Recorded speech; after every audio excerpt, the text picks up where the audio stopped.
we finally get to see round 2 of the most memed fight in cinema history. This episode was peak, from the most brutal fight of the year to some of the most complex relationship events, which obviously didn't turn out the way I expected.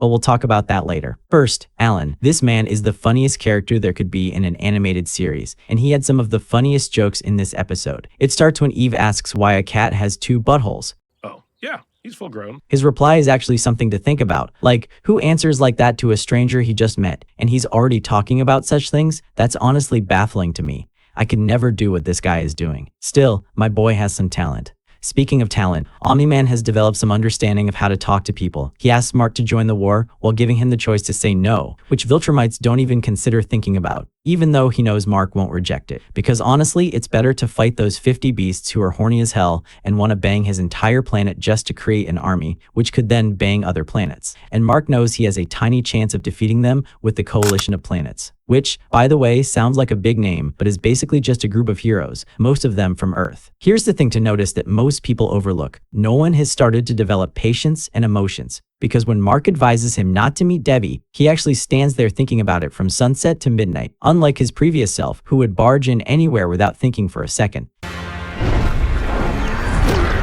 After giving it some thought, Nolan finally tries to ring the bell, but he looks scared of this furious monster who once tamed him like he was her pet. The Immortal was a fool to suggest this, Craftsman. And it looks good. I spoke prematurely. But he cannot bring himself to ring it and decides to leave. Suddenly, Debbie opens the door herself. Now we need to stop here and think. If your ex opens the door, keeps it open, and asks you to come in, what would you think? I would obviously think she still has some crazy feelings for me. Yes! Yes! Yes! Yes! Yes! Yes! And that's where we men get the wrong idea. She is not calling us to patch things up, she is calling us to patch our body up, which is understandable if you are Omni-Man. And that's why I'm completely in favor of Omni-Man's master, Debbie. Yeah, I'm not changing my decision. The conversation between her and Omni-Man felt much better handled than it was in the comics. Well done, guys, at least for this part. Not so much for the animation though, because Omni-Man looked very scary in this scene.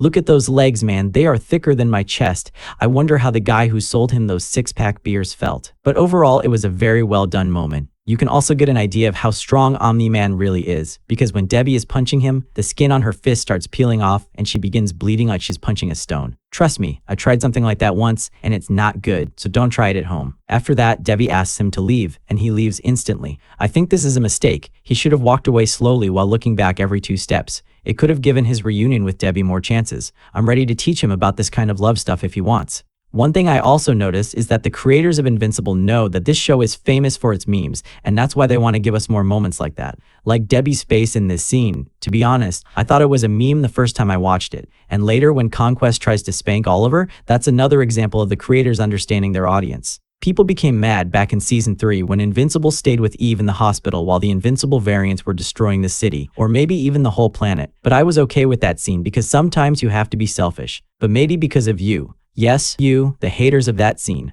Mark has changed. Look at him now. He's ready to leave his frustrated, powerless girl for a fight that he doesn't even know when it will end. It's almost like he's scared that you'll hate him again for not joining the war. Speaking of that topic, one question comes to mind. What if Alan and Omni-Man arrived just a few minutes later and Eve had told Mark that she was pregnant? Would Mark still leave? Eventually, we get the emotional farewell between Mark and Eve. And although Mark seems more confident that he will come back alive than he was in the comics, there are many other changes too. Like Omni-Man, in the comics, he was running happily and excited to meet Oliver, but in the show, he doesn't even consider meeting him. Instead, he goes to meet Rosenbaum. I think Omni-Man was hoping to get a suit from this guy, because he's been wearing the same clothes for God knows how long, and they probably feel very uncomfortable. But the old tailor says no, which must hurt a lot. Omni-Man is not used to hearing something like that. He never really cared about the cries of others before. And even if he did, he might have been so angry that he wiped out their entire race. But I'm not taking anything away from him. He has improved drastically from his Viltrumite personality. Even though Rosenbaum looks visibly stressed, both old guys end up having a nice night under the blue sky. Now, to address the elephant in the room. Yeah, a mechanical elephant. Tech jacket. I tried to make it suspenseful, but I guess I'll have to try again.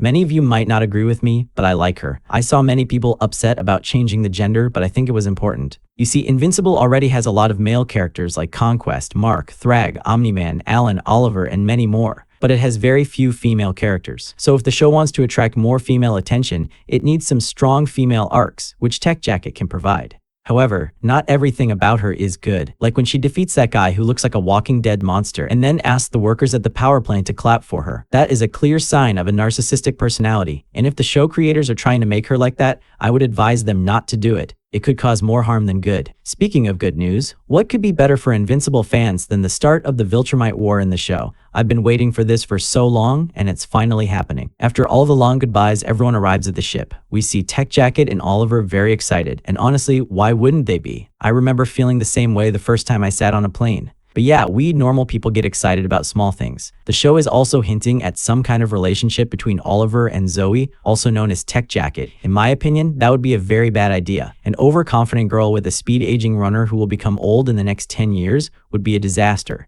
And it's also not part of the original comic. So please, don't do it. As the ship continues its journey, it suddenly gets hit. And you know what happens next? We get to see the most perverted, lonely, maniac, terrifying character in the entire Invincible universe, Conquest. Imagine telling your father you beat this powerful guy, and then that same guy appears and tells your father that your friend actually did most of the damage. My confidence would go underground. Actually, in the Invincible universe, it would probably go to hell. This also shows how clever Conquest is, because of his long life. The fight begins. Oliver is about to get crushed, which looks very similar to what happened to Red Rush in Season 1. Maybe Viltrumites are trained to kill people like that. Otherwise, why would Nolan and Conquest both do it in the same way? Luckily, Nolan saves Oliver, who now needs oxygen, and runs to another planet to get some shady air. I mean fresh air. But Conquest, being the lonely maniac he is, chases them. I don't get it, why he left the fight with Mark to chase Oliver. Maybe he had a hit list, like he would kill Oliver first, then Mark, and then Omni-Man. But anyway, just as he is about to destroy Oliver, Mark grabs his neck and slams him into the ground. Back in Season 3, when Mark and Conquest fought for the first time, it was complete overkill. Mark was not matched for Conquest at all, but in this fight you can notice Mark has leveled up significantly. Like Conquest has tried his best to remove Mark's hands from his neck using his raw power, but he couldn't even move them. This clearly shows the natural phenomenon of Viltrumites leveling up after every fight they do. Mark's endurance is also commendable here. Even as a viewer of the show, you can actually feel the pain Mark might be going through, but he just doesn't let go. Another thing I noticed during this fight is that Conquest was smirking even while being in a chokehold. This guy is really terrifying. Imagine being close to your death, but still enjoying torturing your opponent. The fight was very fierce, but in the end, his lonely and perverted life finally comes to an end. He dies, while Mark is left completely messed up, with his organs hanging out like ropes.